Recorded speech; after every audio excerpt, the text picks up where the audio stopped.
Your life experience, good or bad, is a gift when you share it with others. At Taxi Chronicles, we allow real riders with real stories to share their gift. So hopefully this episode will intrigue, enhance or inspire you. Don't forget to like, share and subscribe. Morning. Yes, we're back with another rider, another episode. Today we've got a guy, he's talked on our episodes before about renovation and his painting decorating company, but today he's going to be telling us about his experience in the music industry and just the history of that and where it is now and where it's going. So nice to have you here today, Craig. Yes, Grand Rise. It's a blissful joy to be here again. Okay, so tell us, when you got started in the music industry, what was your inspiration? Yes, well, inspiration, once again, funny enough, was Mumsy. You know what I mean? Playing records all day, every day. I grew up listening to Rare Groove, Revival, Roots, different reggae. You know what I mean? Marcia Griffiths, you know what I mean? Luciano, Beres Hammond, Freddie McGregor, Frankie Paul, you know, many.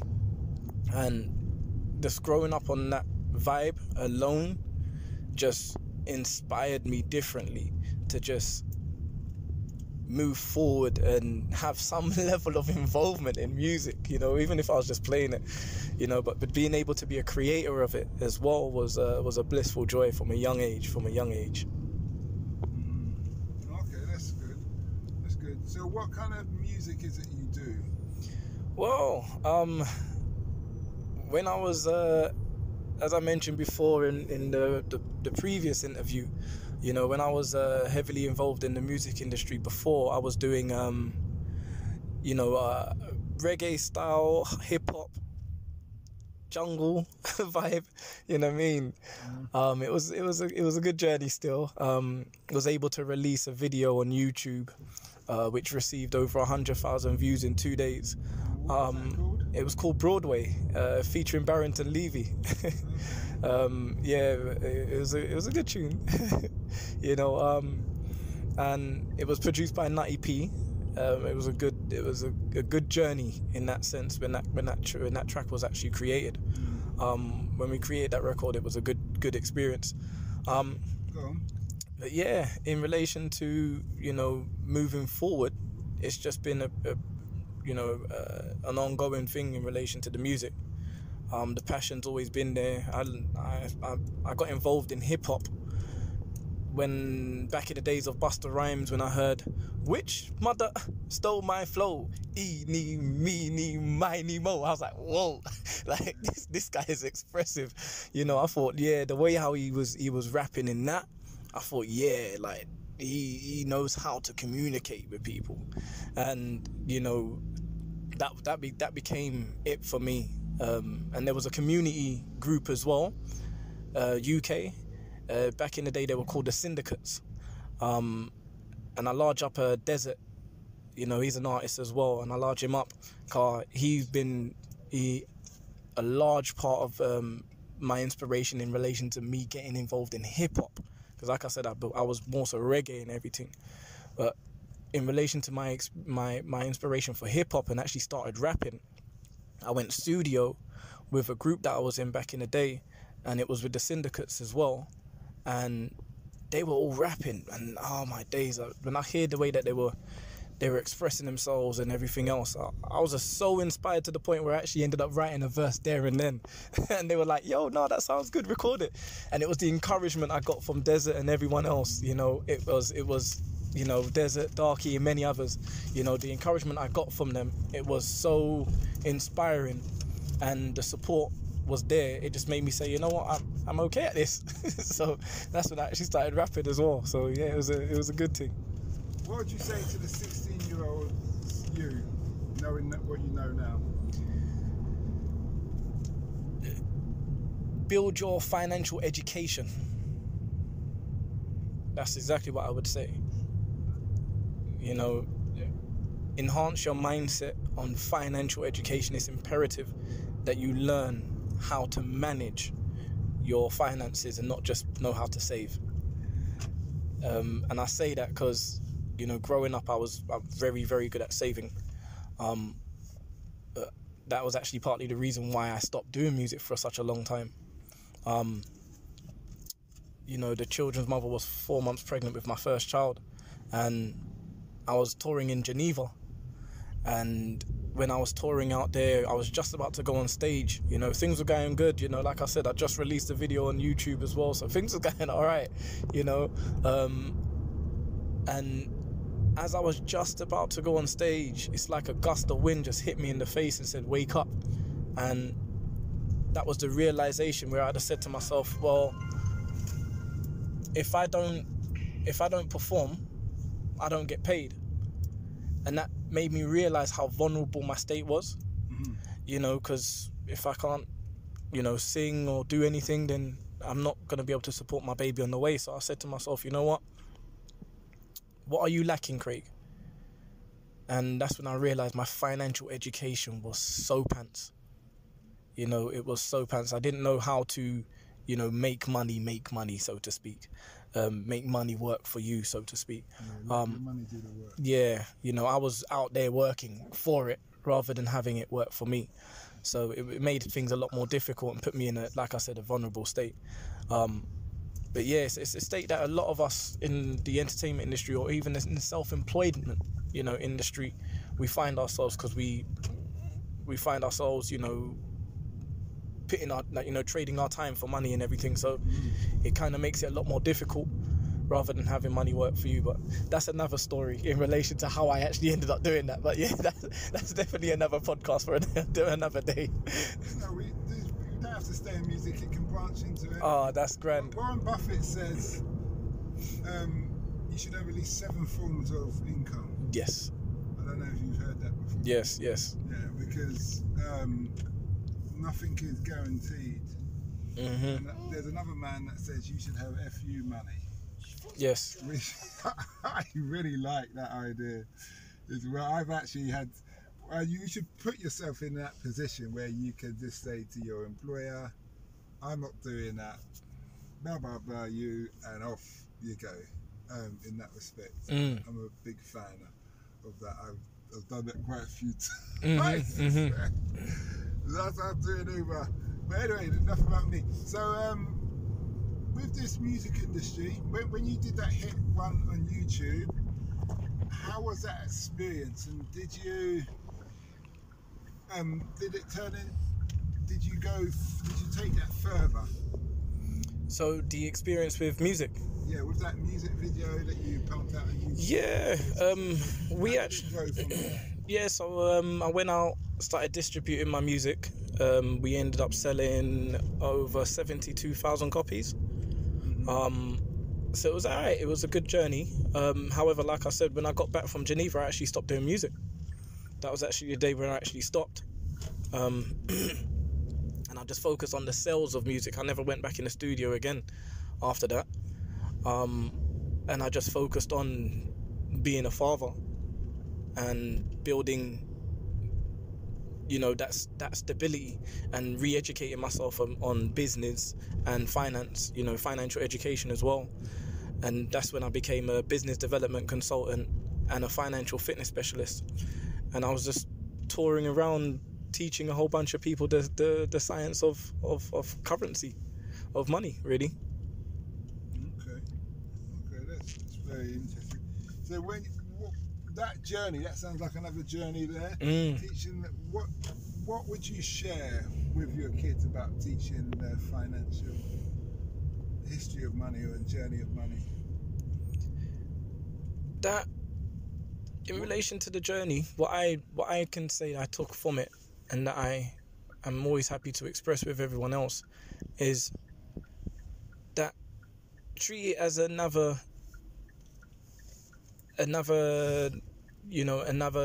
dimension, just another part of you. You know, you have the physical, you have the spiritual, you have the mental, you know, financial. It's all still part of you, and looking at it as something else other than that, you know, as being separate, it makes it a lot harder to obtain.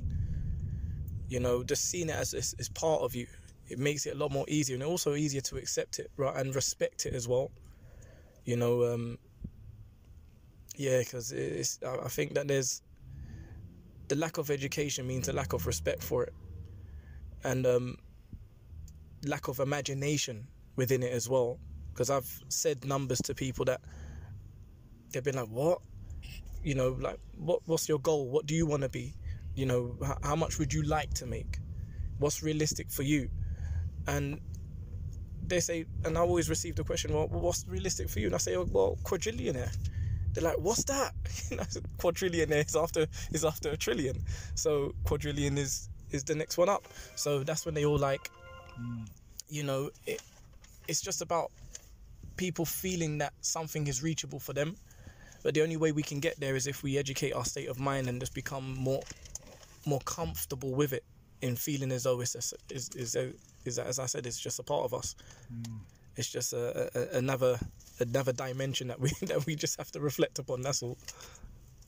I personally feel if you understand your ultimate goal, then everything else you do will be in line with that. A lot of people don't understand their ultimate goal. So that's why I always ask at the end of the interview, what's the impact you want to have on the world? Because the impact is your ultimate goal. And a lot of people don't know what the impact is, or they've never thought about that. You get some people who will say, oh, I was just discussing that with such and such the other day. But a lot of people are just, it's like rats in a bucket. They're climbing to get out, but they don't know where they're going to. They just want to be out. Well, you might as well sit there and chill and sort out what you're doing. Fair enough, argumentatively, in that analogy, you need to get to the top to be able to see what's out there. But still, at least you have a purpose to say why you're getting out. Yeah. In that perspective. Exactly. I totally reflect upon that as well. Because once I learned, you know, financial education and business education as well, it became a thing for me to go around and teach that to others. Because as I mentioned before, if I'm not assisting the community, you know, especially the parents of the community, then how do I you know, hope that, you know, my children would be around other children with good mindsets, you know, calm mindsets because of their environment. Do you see what I mean? You know, the lack of financial stability or financial education brings a lot of stress, and it's a big relationship breakdown as well. So all of these things played a factor in relation to the way how I wanted to assist the community, and I still want to assist the community, and I'm actively moving forward in doing so. So yeah, doing a whole bunch of seminars, went to Geneva, my team out there as well. So yeah, it is moving. You know, we are trying, or should I say, we are doing what we can in relation to just assisting others and moving forward as well. When you were getting this education, did you go and do a degree? Did you do an online course? What did you do? Researched. Yes, research. I researched. Like, everyone is a scholar when you start researching. You see, so it's just about knowing what you're researching, where you're researching, and also experiencing. Don't just research, experience what you're researching as well. So go out there and take the risks. Go out there and, you know, be active in what you're researching. There's no education in relation to something that you're just researching. You have to also get the experience. So with the experience became the knowledge and the reflection of wisdom, so to speak. So yeah, it's a lot more active now. Like I said, in relation to just finding out, just read books, you know, whatever books one can. Like, you know, the cliche is rich dad, poor dad, and Napoleon Hill's Think and Grow Rich, and many others as well. And so there's a lot that people can read in relation to moving forward in that sense. But that they're just a benchmark, if you get what I mean. You know, I think one thing I found is a lot of the stuff they were talking was stuff that we already did. It's just like? In relation to thinking positively, doing stuff for your peoples, taking care of your family, it was stuff that a lot of us already did. Do you see what I mean? And it was the financial education side of things and seeing money in a different way that I found was making me lack at that time, because I saw it a different way. The education wasn't very strong there. But when I merged it as part of, like, you know, making it a part of oneself, that's when things became a lot more easier.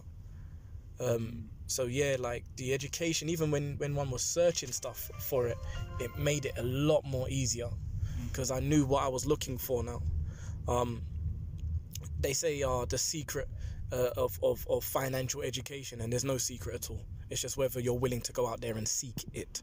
And that's one of the main things, really. Just research. Yeah, no, I think for oneself, the individual knows what resonates with them more.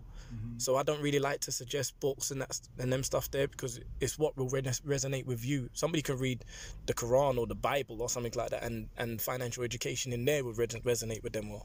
Do you see what I mean? You know, so it's what you decide to take in order to be able to find what resonates to move forward. You've left, you've moved from your music onto your painting and decorating now. What's the situation with your music industry now? And if somebody wants to find out about your music and what you've done, where can they find you? YouTube is the best place to find me. I'm on the Instagram as well, Mr. C Huxtable. On Instagram is Fatherhux, so Fatherhux is the best way to look for me. Father, Father, Hux is Hux. As my name's Craig Huxtable, so even if you just type in Craig Huxtable, you'll find everything about me, even in relation to the business and financial education and everything else. So yeah, it's so on YouTube you can find me there. Instagram, we're on there as well. The video, which was called Broadway, is on the YouTube as well, so you can find out some information, some interviews out there as well. But yeah, right now, the place where I'm at in relation to music, I'm actually doing music with the children now. So yeah, like the children and I, we went studio and we done a track together, which sounds nice. It sounds good. Is that on YouTube? No, it's not on YouTube. We made it for the family, made it for ourselves, really. But it is something that I've spoken to them about in relation to moving forward with it. So, you know, getting it mixed and mastered is actually an option that which they would like in order to move forward with it. So yeah, so I think people will hear about it soon. We'll see on that journey. As a group, I'm happy to announce that together we are called the All That I Am. So that's the name of our collective. Since you've been in the music industry for many years, and there's a lot of young people today who want to go into that industry as well, what would be your advice to them? For instance, I had a guy once tell me, always be careful when you're signing a contract that it doesn't say in perpetuity. Yeah. So what would be your advice? I would say, based on example of when I released the Broadway video, a lot of labels did approach me. However, I never wanted to get signed. That wasn't even part of the option, and ever being signed anyway. Being unsigned was actually something I actually preferred to do anyway. But one thing I would say is just be careful when you're signing, in reflection of, just know that when you sign a record when you sign a record deal, you're getting what you negotiate, not what you're worth. So in order to get what you're worth, you have to be the one that brings the contract. You have to be the one who they're asking. And just remember, if they do call your phone to sign you, that means the ball's in your court. You see, get what you're worth then. And if they're not willing to, you know, do what you're saying, then keep it moving, because you're still gonna make it. You know, you're still gonna make it. Sometimes some of us, we jump to the first deal that we get and think that this is it. But like I said, just don't settle for less. You know, don't settle for less. You know, just make sure you just keep moving forward, really. You know, like I said, you don't get what you're worth, you get what you negotiate. Okay.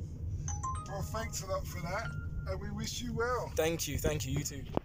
Bye.